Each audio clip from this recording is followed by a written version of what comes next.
Let's turn now to the weather. Forecaster Seth Sanders is in for Alana tonight. Seth, the weekend begins for so many tonight. What should we expect? Well, we were just talking about it. Heat. That's the name of the game today. A whole lot of heat. We got to make sure we keep our furry friends nice and cool. I want to show you this time lapse coming out of Black Desert. Shows the cloud coverage that we saw today. That's monsoonal moisture that's moved into southern Utah. And we saw quite a few thunderstorms near Cedar City. This picture was taken. Mark Hemsworth, thank you for sending this our way. Check this out. This is a cumulonimbus cloud, and you can see the anvil right there. But I don't want to nerd out too much on that. It's really cool. Mark, thank you. Radar shows that a lot of those storms have since diminished, but there are still some echoes of moisture in southwestern Utah. It's continuing to die down, though, and I expect that there won't be too much left after about an hour or two.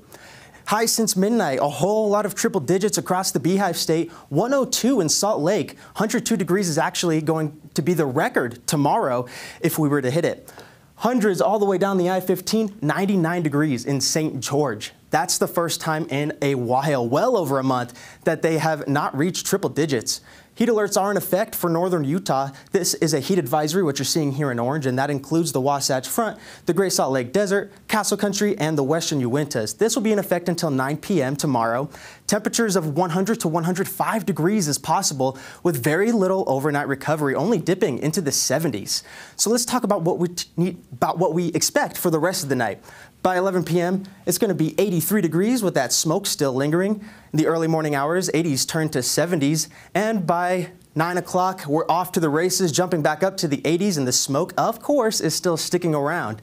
And the air quality is going to be poor. What you see here in orange, that indicates air that is unhealthy for sensitive groups. So make sure that you limit your time outside and avoid any strenuous activities, if at all possible, especially if you're prone to respiratory illness. Precipitation potential tomorrow moves a little further north into central Utah and the southern portion of the state, and we could even see a little bit make it up towards the Wasatch Front, but I expect that most of that's going to stay in the higher elevations. Now, it is centered in southern Utah, and in southern Utah, we have a risk for flash floods. We have a whole lot of outdoor recreation areas whose geography allow for floodwaters to be funneled through, such as slot canyons, dry washes. Try to avoid these places if possible, or reschedule if you can. Now, up in the north, we don't have the same potential for precipitation, but it's definitely still there. It's going to be a little lower, but we could see some thunderstorms pop up along the Wasatch Front every now and then throughout the week.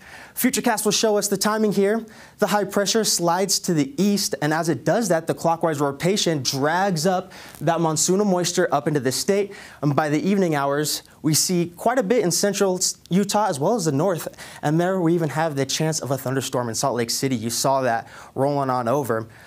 Tomorrow, it's going to be hot in St. George. 105 degrees is the forecast, but we'll see what happens with the cloud coverage. It may stay cool, relatively cool. 99 degrees is not cool. Isolated thunderstorms hold on into Sunday. There's a slight chance on Monday. By Tuesday, it's going to be 107 degrees, 108 on Monday. Toasty, toasty week for St. George, but what else is new? Dipping down to 100 degrees by Friday, but that monsoonal moisture is still sticking around. The Wasatch Front doesn't hold on to the monsoonal moisture quite as much. By Saturday night, we could see a little bit of wet weather. Sunday's the best potential, and then there's that slight chance holding on for the first half of the work week. Now, just because you see the thunderstorm icons, that doesn't necessarily mean that there will be thunderstorms.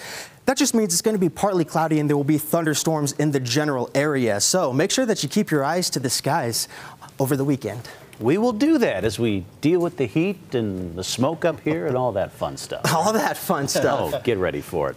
Hey.